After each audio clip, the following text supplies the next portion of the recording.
29শে April আন্তর্জাতিক নৃত্য দিবস হিসেবে প্রতি বছর বিশ্বজুড়ে পালিত হয়। 1982 সালে ইউনেস্কোর পারফর্মিং আর্টসের প্রধান অংশীদার ইন্টারন্যাশনাল থিয়েটার ইনস্টিটিউটের নৃত্য কমিটির সিদ্ধান্ত অনুসারে আধুনিক ব্যালের স্রষ্টা জর্জ নোভের জন্মদিন উপলক্ষে এই দিনটিকেই আন্তর্জাতিক নৃত্য দিবস হিসেবে বেছে নেওয়া হয়েছিল।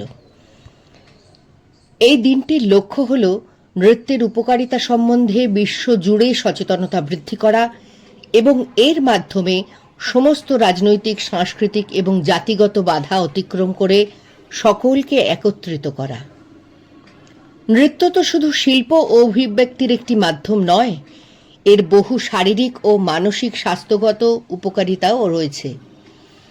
এটি বিশ্বের সাংস্কৃতিক তাৎপর্য এবং বিশ্বের বিভিন্ন অঞ্চলে সময়ের সাথে সাথে নৃত্যের যে বিবর্তন তাকেও তুলে ধরে।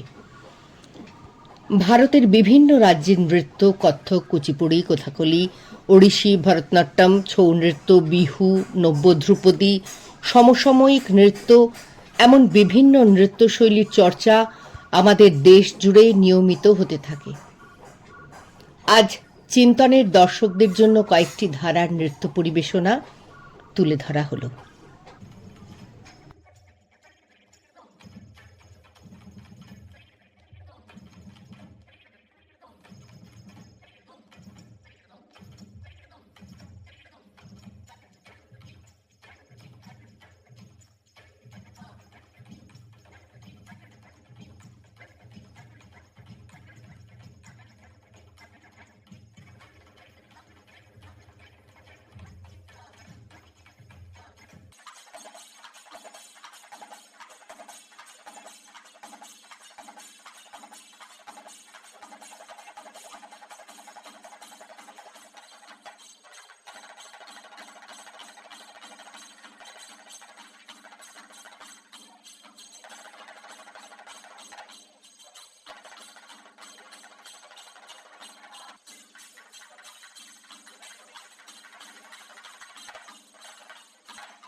ঝড়েতে আজ জেনে রাখে গো, খোলো খোলো দুয়ার